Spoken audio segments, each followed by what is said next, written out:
కాలం ఆరంభానికి ముందు అంతులేని చీకటి సముద్రం తప్ప మరేమీ లేని ఆ సమయంలో శ్రీ మహావిష్ణువు గాఢనిద్రలో ఉన్నారు.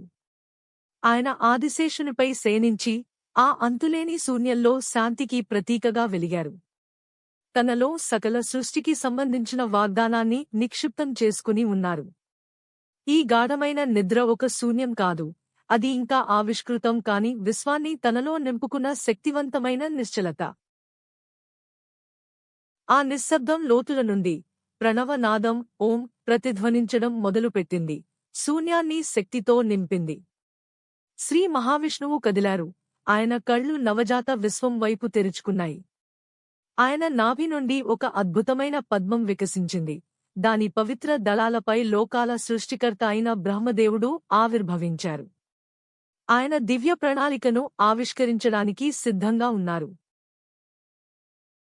యుగాల తర్వాత సంపన్నమైన అయోధ్య రాజ్యంలో దశరథ మహారాజు ఒక వారసుడి కోసం తపించారు. ఆయన ప్రార్థనలకు దైవం స్పందించింది. శ్రీ మహావిష్ణువు స్వయంగా ఆయన పెద్ద కుమారుడు రాముడిగా అవతరించాలని నిర్ణయించుకున్నారు. భయంకరమైన రాక్షస రాజు రావణుడిని సంహరించి విశ్వ సమతుల్యతను పునరుద్ధరించడమే ఆయన పవిత్ర ఉద్దేశ్యం. రాముడు గొప్ప ఆత్మతో జన్మించారు. మహోన్నతమైన భవిష్యత్తు ఆయనకు ఉంది.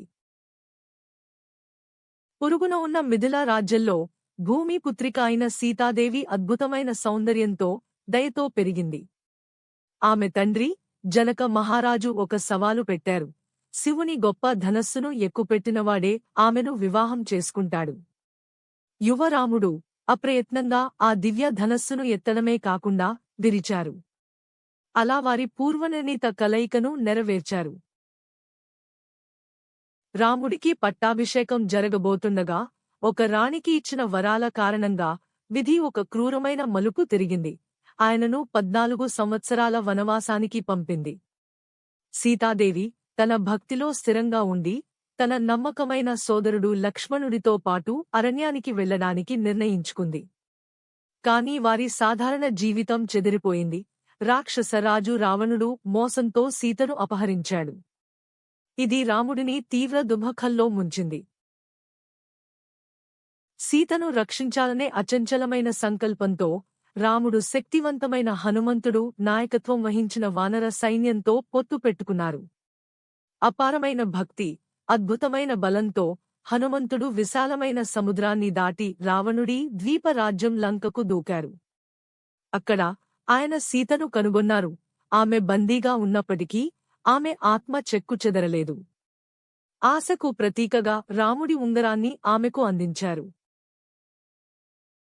రాముడి సైన్యం వానరుల సహాయంతో సముద్రం మీదుగా లంకకు ఒక వంతెనను నిర్మించడంతో ఒక భారీ యుద్ధం చెలరేగింది.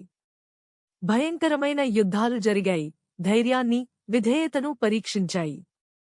ఒక కీలకమైన ఘర్షణలో రాముడు దివ్య న్యాయాన్ని ప్రతిబింబిస్తూ 10 తలల రావణుడిని ఎదుర్కొన్నారు.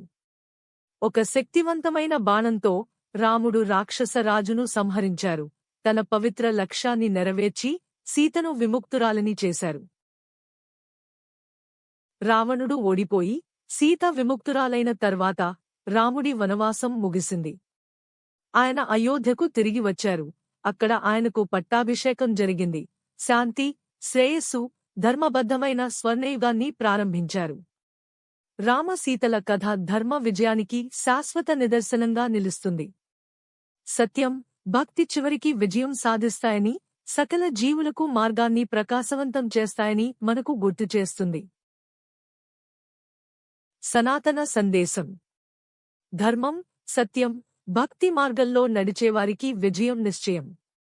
అదే సకల జీవులకు మార్గదర్శకం.